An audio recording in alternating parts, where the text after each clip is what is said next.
శ్రీమాత్రే నమః. మిత్రులందరికీ శుభోదయం. ఈరోజు శ్రీ విశ్వావసనామ సంవత్సర ఆశ్వేజ బహుళ నవమి బుధవారం. ఈరోజు అక్టోబరు 15, 2025 తేదీ బుధవారం. ఈరోజు పుష్యమి నక్షత్రం. ఈరోజు దుర్ముహూర్తం ఉదయం 11:25 12 వరకు ఉంది. ఈరోజు పంచాంగరీత్యా ఈ రకమైనటువంటి ఫలితాలు గోచరిస్తున్నాయి.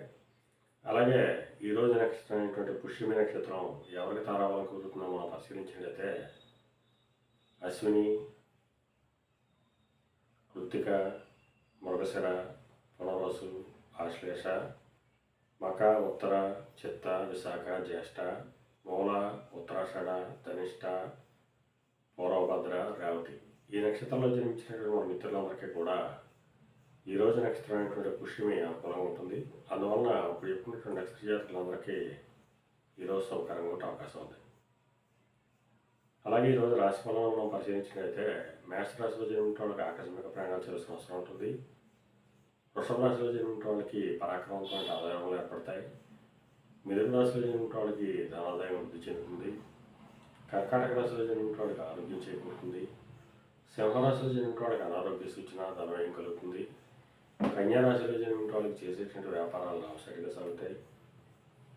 తులారాశిలో జన్మించిన వాళ్ళకి ఉద్యోగ అవకాశాలు పెరుగుతాయి. వృశ్చిక రాశిలో జన్మించిన వాళ్ళకి పితృరాజధానికి సంబంధించి శుభవార్తలు వింటారు. ధనురాశిలో జన్మించిన వాళ్ళకి అనారోగ్య సూచన, ధనవ్యయం, కార్యటంకాలు ఏర్పడతాయి. మకర రాశిలో జన్మించిన వాళ్ళకి అంతర్వర్గ ధనలాభం కలుగుతుంది. కుంభరాశిలో జన్మించిన వాళ్ళకి శత్రుభయం కలుగుతుంది. మీన రాశిలో జన్మించిన వాళ్ళకి సంతానానికి సంబంధించి శుభవార్తలు ఉంటారు. ఈరోజు ద్వాదశ రాశి యొక్క ఫలితాలు ఈ రకంగా తెలియజేయడం జరిగింది. అలాగే ఈరోజు పాండిత్యంచే దానార్థం చేసిన వాళ్ళకి, అనగా పండితులకు కానీ, లాయర్లకు కానీ, లేఖర్లకు కానీ, ఆడిటర్లకు కానీ, విలేకరులకు కానీ, సమస్త ఆయిల్ వ్యాపారంగా ఉన్న వాళ్ళకి కానీ, పాత్ర వ్యాపారం చేసిన వాళ్ళకి కానీ, బంగారు వర్తకులకు కానీ, బంగారు ఆభరణాలు తయారు చేసిన వాళ్ళకి కానీ, శానిటరీ వర్తకులకు కానీ, సిమెంట్ వర్తకులకు కానీ ఈరోజు మిక్కిల శుభదాయకంగా లాభదాయకంగా అవకాశం ఉంది. ఈరోజు పంచాంగరీత్యా ఈ రకమైనటువంటి ఫలితాలు గోచరిస్తున్నాయి. అలాగే ఈరోజు బుధవారం.